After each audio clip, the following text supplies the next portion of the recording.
Welcome my YouTube channel. हज़रत अबू ज़र गफ़ारी रज़ी अल्लाह ताला अन्हु इस्लाम अॼु असांजो टॉपिक आहे हज़रत अबू ज़र गफ़ारी रज़ी अल्लाह ताला अन्हु मशहूर सहाबी आहिनि जेको बाद में वॾनि परहेज़गारनि ऐं वॾनि आमिलनि मंझां थियो। हज़रत अली करमल्लाह वजह जो इरशाद आहे त अबू ज़र गफ़ारी रज़ी अल्लाह ताला अन्हु अहिड़े इल्म खे हासिल कयो आहे जंहिंखे ॿिया माण्हू आजिज़ आहिनि, पर हिन उन इल्म खे महफ़ूज़ करे रखियो आहे। जॾहिं खेसि हज़रत अक़दस रज़ी अल्लाह ताला अन्हु सल्लल्लाहु अलैहि वसल्लम जी नबूअत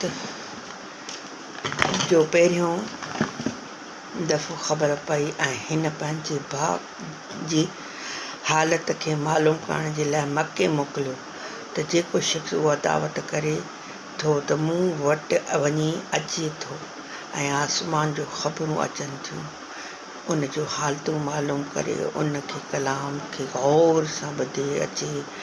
हू मके मुकरम में आयो ऐं हालतूं मालूम करण खां पोइ पंहिंजे भाउ खे वञी ॿुधाए त मूं उन खे सुठियुनि आदतनि ऐं उम्दा अख़लाक़ जो हुकुम कंदे ॾिठो ऐं हिकु अहिड़ो कलाम ॿुधो जेको न शेर आहे न जादूगरनि जो कलाम।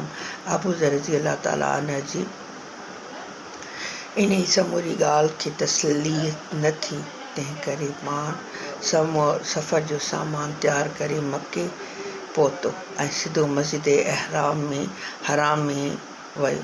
हज़ूर सल्लल्लाहु अलैहि वसल्लम खे सुञाणींदो न हो ऐं ॿिए कंहिंखां पुछण बि मसलियत जे ख़िलाफ़ु सम्झाई।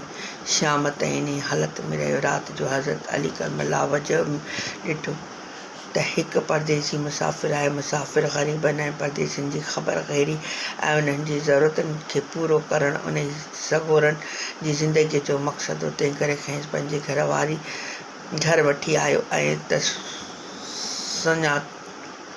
साणो थी ठॻनि खांसि अचण जो सबबु पुछणु ज़रूरी न सम्झाई न कयो ऐं छा लाइ आयो आहे।